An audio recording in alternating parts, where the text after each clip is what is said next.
welcome to my channel. I'm Rosan Alginhao from IT2103.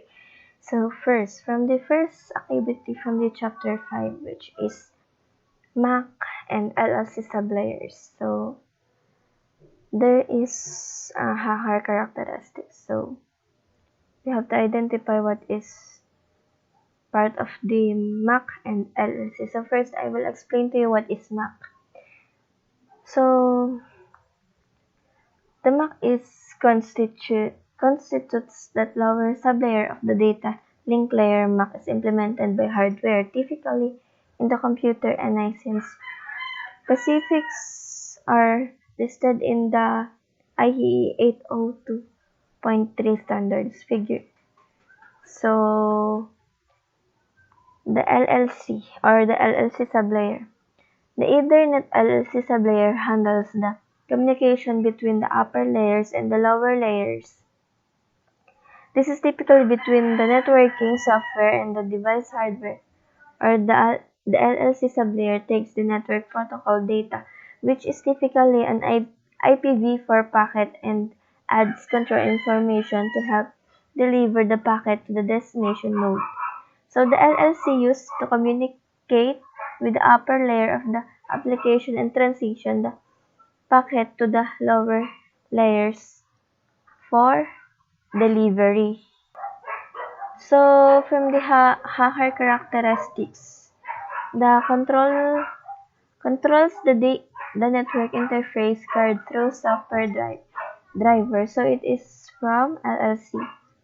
Works with the upper layers to add application information to delivery of data to higher level protocols. LLC. Works with hardware to support bandwidth requirements and checks errors in the bit sent and received. MAC. Controls access to the media through signaling and physical media standards requirements.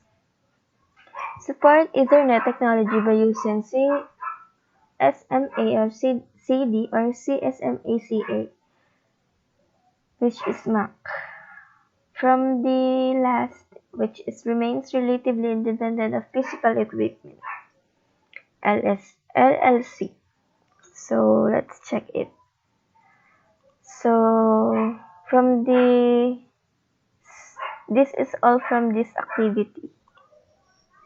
So the next activity is the identify Ethernet frame field names. So I will explain this all before I answer it. So we start with this preamble and start frame delimiter fields. So the preamble or 7 bytes and start frame delimiter or SFD, also called the start of frame 1 byte. Fields are used for synchronization between the sending and receiving devices. These first 8 bytes of the frame are used to get the attention of the receiving nodes. Essentially, the first few bytes tell the receivers to get ready to receive a new frame. So, from this, the second one is destination MAC address field, or the destination address. This 6-byte field is the identifier for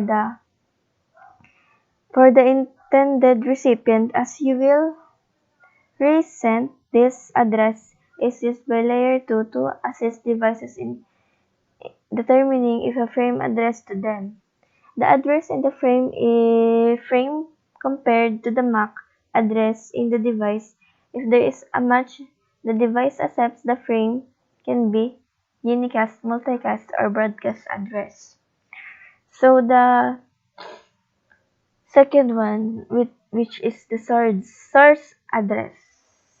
So this is a 6-byte field identities the frames originating NIC or interface must be a unicast address. So the second one is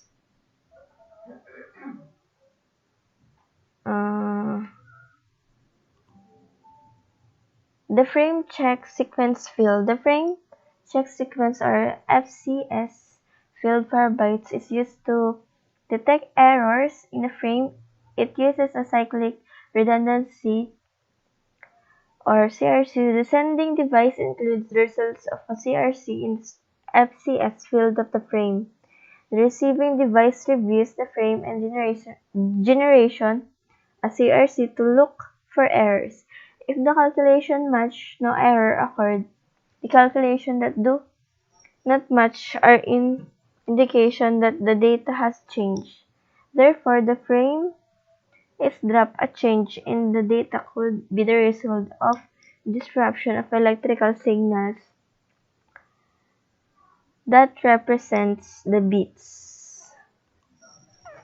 Then let's have answer this activity. So, as I say, from uses pad to increase this frame field to at least 64 bytes is this 802.2 header in data. So from the describe which higher layer protocol has been used, which is this is the type, and the frames originating NIC interface MAC address, which is this the source address, assist the host in determining if the frame receive address to it, and this is the destination access, notifies destination to get ready for a new frame, and this is the preamble, synchronize sending and receiving devices for frame delivery, which is start of frame delimiter, and the text error in the Ethernet frame, which is frame check. So let's check this one. So this is for this activity. So the next one is, so this is the last activity for chapter 5, which is the frame forwarding methods. I read the instructions. So description of switch frame forwarding methods are provided in the table. Just click in the store and forward or cut through fields to match the methods to the description. So this is the description, and this is the, so I will explain this, which is store and forward and cut through. So the store and forward switch receives the entire frame and computes the CRC. So if the CRC is valid, the switch looks up the destination address, which determines the outgoing interface. The frame is then forwarded out the correct port. So the second one is the cut through, which is a cut through switch forwards the frame before it is entirely received. At a minimum, the destination address of the frame must be read before the frame can be forwarded. So let's answer this activity. So from the description, buffers frame until the full frame has been received by the switch. So from this is store and forward. Check the frame for errors before releasing it out of its switch ports. If the full frame was not received, the switch discard it. This is store and forward. No errors checking on frames and performed by switch before releasing the frame out of its port. This is cut through, and a great method to use conserve bandwidth on your network. Store and forward. The destination network interface card or NIC discards any incomplete frames and using the frame forward method, which is cut through. The faster switching method but may produce more errors in data integrity before more than bandwidth may be consumed. Let's check it. So this is the last activity for chapter 5. So thank you for watching.